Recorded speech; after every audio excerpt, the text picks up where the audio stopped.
తెలుసు. ఆయనకి తెలీదని మనం అనుకుంటున్నాం గానీ, God knows each and everything. ప్రభువుకు ప్రతి ఒక్కటి తెలుసు. ఈరోజు నేను అంటాను కదా, మన చింత యావత్తు ప్రభు మీద వేద్దాం.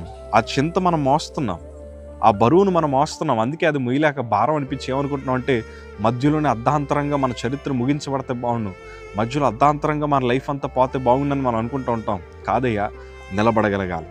ఎందుకు నిలబడాలి తెలుసా? మన భారాన్ని మోయడానికి ప్రభు ఉన్నారు కాబట్టి నిలబడాలి. మన పరిస్థితులు మార్చే దేవుడు ఉన్నాడు కాబట్టి మనం నిలబడగలగాలి. ఆయన అంటున్నాడు కదా, మీ చింత యావత్తు ప్రభువుకు చెప్పండి. మనం ఎదురవుతున్న ప్రతి పరిస్థితి మనం ప్రభువుకి మనం చెప్పగలిగితే ఆయన మన జీవితాన్ని ఎందుకు మార్చడు? ఆయన ఎంతోమంది జీవితాన్ని మార్చలేదా? ఎంతోమందిని బలపరచలేదా? నీతిమంతులు 7 సార్లు పడినను మరలా తిరిగి లేస్తారని భక్తుల అనుభవంతో చెప్పలేదా? ఎన్నో పరిస్థితులు తారుమారు చేసే దేవుడు మన పక్షాన ఉన్నప్పుడు మన చింత ఇంకా మనం ఎందుకు మొయ్యాలయ్యా? ఎవరి కోసం ఆలోచించి ఆ భారం అంతా నీ మీద వేసుకుంటున్నావా? మనల్ని మనం చూసుకుంటే మనం బలహీనగానే కనిపిస్తూ ఉంటాం.